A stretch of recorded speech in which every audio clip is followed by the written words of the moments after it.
So this week's trio is one I would have done probably at some point, but it is well, I'd say one of my viewers, but my viewers, my whole viewer, their kind of special request, and it's Myrrh. Now, what is Myrrh? What the hell is Myrrh? Apart from something three made up wise men, kings, who followed a star, but somehow got to a place by following this star. I don't understand this. That star was many light years away in the sky, unless the star had fallen to Earth, and nobody noticed this massive sun-sized thing, bigger than the planet. Anyway, I'm drifting off there. Myrrh, it's a resin. We always think of myrrh and frankincense together because of that, don't we? Myrrh's nothing like frankincense. It's a kind of lighter resin. Now again, I have myrrh in resin to burn. What is it? So now it can be many things again. There's obviously lots of different types and etc. But myrrh is smoother. It's more what you'd expect a resin to smell like, to me personally. Whereas frankincense is more of a citric kind of style one. Myrrh is more the woody style. Now myrrh can smell, it can have a sweet kind of woody feel. Not overly sweet, you know what I mean by a resinous sweetness. It also can be sometimes quite licoricey or clovey, or even gingery. It's that kind of sweet spice, if you get what I mean about it. And also, when it burns, it's definitely more of a kind of just a sweet incensey smoke, but with more the woody style. But like I say, there's probably lots of different types of myrrh. I ain't a resin expert, and I'm not a perfume resin expert, but that's what I get from it. And it does add a certain kind of magical, smooth feel to the bottom of a fragrance to me. So anyway, let's crack on. So first up is the indie fragrance, and that's from Myrrh Parfums, which is our good friend Fab Trends Mia's brand, and this one was perfumed by Miguel Matos. So we know it's really good, and it's called Pendragon's Heart. Now the kind of main theme of this is the resins and the tobacco and the spices. There's a lot going on, but it's this kind of how would you describe the tobacco? It's not really like smoking a cigar. It's all these woods and resins and things going on. I think there might be a hint of saffron and that in it. It's kind of more of a spicy one, and the tobacco is more that gorgeous, dry, golden feel. Well, that mixed with a kind of darker, richer, anisey, sticky, gorgeous, magical tobacco. And I think the myrrh also adds to that kind of anisey, dark, sticky, resinous kind of feel there. And as it goes through it and it dries down, the resins become much more of a main part in it. I'm not sure what else is in there. There's obviously some woods and that, but the myrrh is that smooth. I don't want to call it creamy, because it's not really. It's not like a Styrax or anything like that, but that kind of lightly woody sweetness in there, and it completes the whole fragrance, still with them spices lingering on. It's really good, really good. If you're into your more tobacco-y fragrances, and you're sick of all the same old that's out there, especially them screechy, overly sweet ones, this will be a good one to try. So anyway, yes, that's Pendragon's Heart from Myrrh Parfums. Now next up is a legend of a fragrance from Amouage, Don't know why I picked this one as my Myrrh one, but I have. It's Jubilation 25, woman, whatever. And now this one is that vintage floral fragrance. You can't describe it in any other way.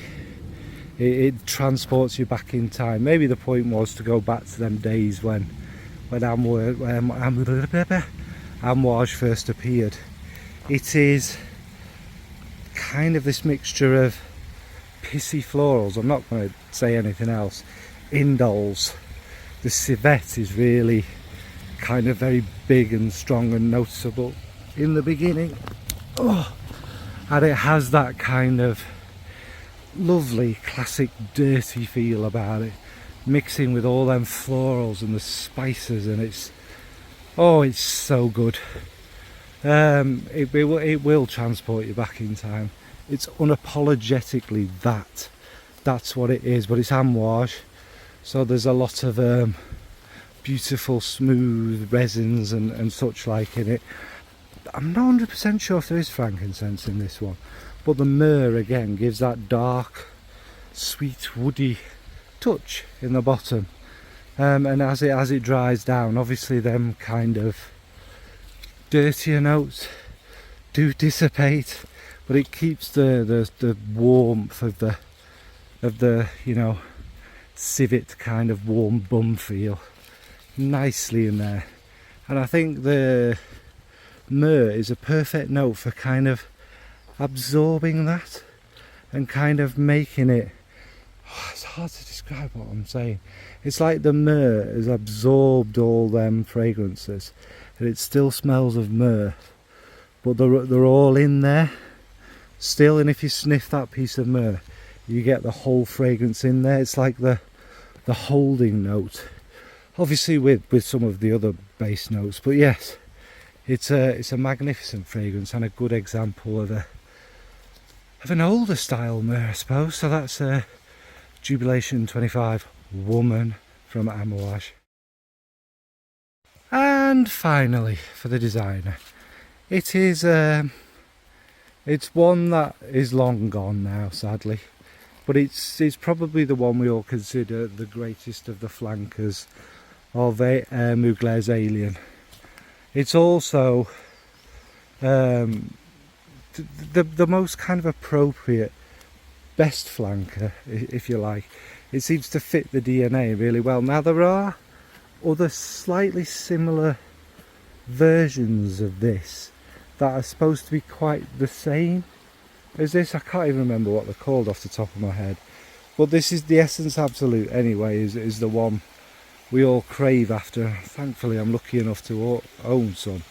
It's got that original Alien DNA in it, but it's mixed with vanilla, resins, a little bit of spice, but what it is basically is it's a warm cardigan kind of thing. It's, you know, the vanilla is a little bit cakey, and the myrrh really stands out in this one again as that kind of smooth warm woodiness, you know, with the spices.